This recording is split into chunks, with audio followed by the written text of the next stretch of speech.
ये व्यू है first floor terrace से होटल थिम्पू रेजिडेंसी में। ये है इनका रेस्टोरेंट जहाँ पर खाने का इंतज़ाम है और तीन तरफ ऐसे पहाड़ों का व्यू है। अभी सुबह 8:45 बज रहे हैं और बिल्कुल बहुत बढ़िया धूप निकली हुई है और थिम्पू के बाकी मकान और होटल्स वगैरह बिल्डिंग सारी दिख रही हैं और अभी चंद्रमा भी दिख रहा है। मून सेट भी नहीं हुआ है तो एक तरफ चंद्रमा है और एक तरफ सूरज है।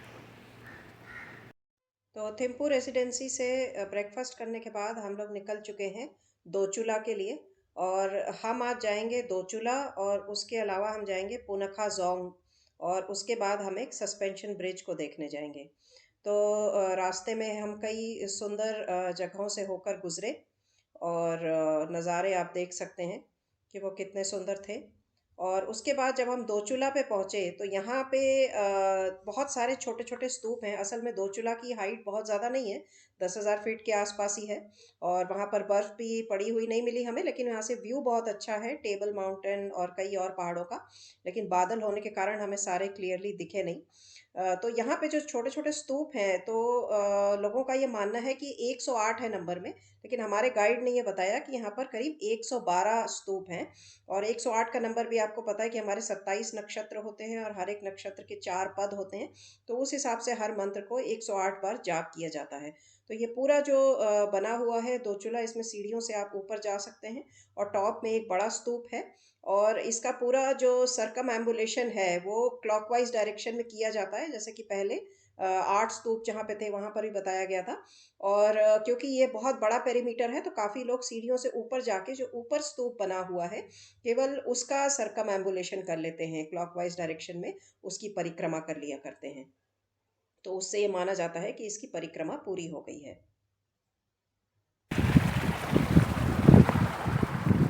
छोटे से गांव के अंदर से हम लोग वॉक करके जा रहे हैं और वो दूर दिख रहा है जो वो है फर्टिलिटी टेम्पल।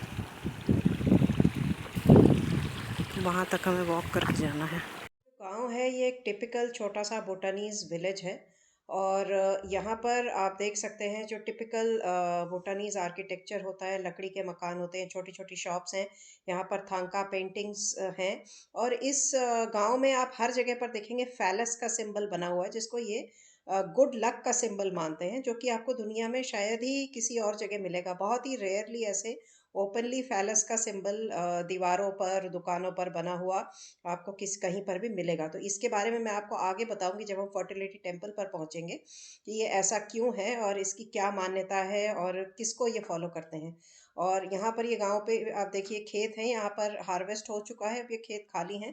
जो छोटे छोटे घर हैं, पहले भी मैंने एक वीडियो बनाया था कि कैसे घर बनाए जाते हैं भूटान में। तो जो भी लोकली अवेलेबल सामान है, पत्थर है, मिट्टी को पहले पीट पीट के कंस्ट्रक्शन के काबिल बनाया जाता है। लकड़ी टिम्बर इसको ये लोग यूज़ करते हैं, जिससे कि जो कंस्ट्रक्शन है वो नेचर के साथ हार्मनी में रहे। ये बहुत ही इंपॉर्टेंट चीज़ है। यहाँ पर आप छोटी सी दुकान देख सकते हैं, इसके अंदर कई चीज़ें हैं जो आप खरीद सकते हैं यहाँ से। आर्चरी जो है वो नेशनल स्पोर्ट है भूटान का और यहाँ पे फील्ड्स हैं और ये कोई फेस्टिवल का सेलिब्रेशन चल रहा है जो कि आप यहाँ पे देख पा रहे हैं। यहाँ पर फ्लैग्स लगे हुए हैं और वो दूर दिख रहा है टेम्पल ऑफ फर्टिलिटी। हमें पैदल वहीं पर जाना है। ये गेम खेल रहे हैं यहाँ पर फील्ड में और ये इनका लोकल स्पोर्ट है और आज ये न्यू ईयर सेलिब्रेट कर रहे हैं या जैसे हम मकर संक्रांति सेलिब्रेट करते हैं उसी तरह से ये सेलिब्रेट करते हैं कमिंग बैक ऑफ द सन।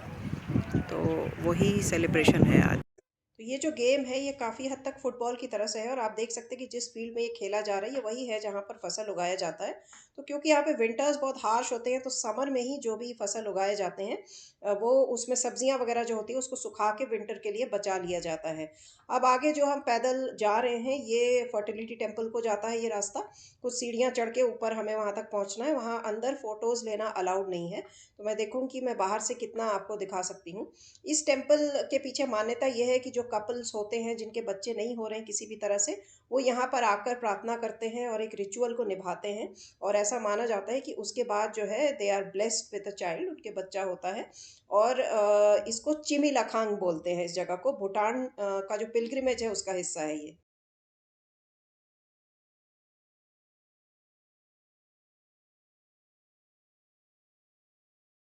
उन्होंने जो है सबसे अलग, जो ट्रेडिशनल थिंकिंग थी रिलीजियस, उससे अलग जाके कई चीज़ों की शुरुआत की। और उसमें से सबसे बड़ी चीज़ है, इसको फर्टिलिटी टेम्पल क्यों कहते हैं। पूरा विलेज, जैसे आप पैदल आएंगे, हम भी आए वहीं से, तो आप जगह जगह देखेंगे, हर जगह पर फैलस का साइन बना हुआ है, जो लिंग है। तो जो ट्रेडिशनल थिंकिंग होती है, उसमें इन सब चीज़ों को बहुत बुरा माना जाता है और इसको रिजेक्ट किया जाता है। तो ये जो लीडर थे इनके, वो इस पुरानी थिंकिंग को रिजेक्ट करते थे, तो उसको रिप्रेजेंट करता है ये टेम्पल, कि जो रूढ़िवादी चीज़ें हैं, कमियां हैं, उनको दूर करके और नई चीज़ों को एक्सेप्ट किया जाए, या यूँ कहे कि जो चीज़ जैसी है उसको वैसे एक्सेप्ट किया जाए। टेम्पल के बाद अब हम निकल चुके हैं पुनखा जोंग की तरफ, और रास्ते में ये नदी आती है और इस नदी के उस तरफ ही पुनखा जोंग बना हुआ है। इसके ऊपर से एक ब्रिज जाता है, वो मैं आपको दिखाऊंगी जब हम आगे पहुंचेंगे। तो यहाँ पर भूटान में जो एनवायरनमेंट प्रोटेक्शन है उसको बहुत ही सीरियसली लिया जाता है। जैसे कि आपने हमारे गाइड को भी कहते हुए सुना होगा, तो यहाँ पर जितना भी पानी है, जो भी नदियाँ मिलेंगी, वो आपको बिल्कुल क्रिस्टल क्लियर मिलेंगी। एयर पोल्यूशन बहुत कम है, आसमान बिल्कुल साफ़ सुथरा है, तो और बहुत अच्छी धूप निकलती है। तो एनवायरनमेंट का यहाँ पर बहुत ज़्यादा ध्यान रखा जाता है। अब हम आगे जहाँ जा रहे हैं पुनखा जोंग, उसके बारे में मैं थोड़ा बता देती हूँ। जोंग का मतलब भूटानीज में होता है फोर्ट्रेस। तो बेसिकली जो भूटानीज आर्किटेक्चर है, वो पुराने समय में दो तरह का ही होता था। या तो फोर्ट्रेसेस होती थी, जो कि जोंग कहते हैं, और दूसरे जो होते ऑर्डिनरी हाउसेस, जो मैंने आपको अभी विलेज में दिखाया, जो साधारण जन मानस जो है, उनका जो घर होता था, वो साधारण छोटे छोटे घर होते थे। अब ये पुनखा जोंग आप देख रहे हैं, जो कि नदी के उस तरफ से, और वहाँ दूर पहाड़ पे जो सफ़ेद रंग के फ्लैग्स आप देख रहे हैं, ये उन लोगों को कमेमोरेट करने के लिए लगाया जाता है जिनकी मृत्यु हो चुकी है। अब आप देखिए, ये नदी के ऊपर से हम क्रॉस करके अंदर जा रहे हैं, और यहाँ पर ट्राउट बहुत सारी थी नदी के अंदर। ये मछलियाँ थी अलग अलग तरीके की, जो आप यहाँ पर देख सकते हैं। अब हम पुनखा जोंग के अंदर हैं, आप देख सकते हैं। और यहाँ पर एंट्री पर ही जो है, आपको एक चाइनीज़ जो एस्ट्रोलॉजिकल चार्ट होता है, जो नए साल पे हर साल होता है, वो आपको दिखाई देगा, और बहुत ही खूबसूरत है। और जैसे कि मैंने बताया कि ये फोर्ट्रेस था उस करने के लिए इसको किया गया था। और ये जो है, ये बोधि ट्री है। इसका सीड्स जो है इंडिया से जवाहरलाल नेहरू जी लेकर आए थे, और ये यहाँ पर भूटान में इसको प्लांट किया गया था। और ये सारा वुड का आर्किटेक्चर है, टिपिकल भूटानीज आर्किटेक्चर, जो आप यहाँ पर देख रहे हैं पुनखा जोंग में।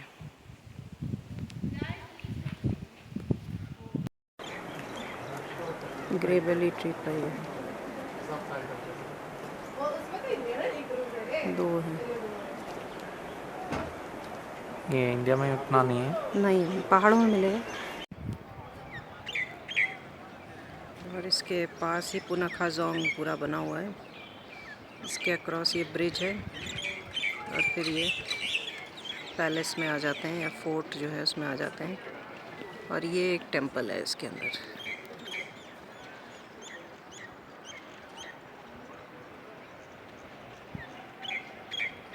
और आसपास के पहाड़ों का व्यू।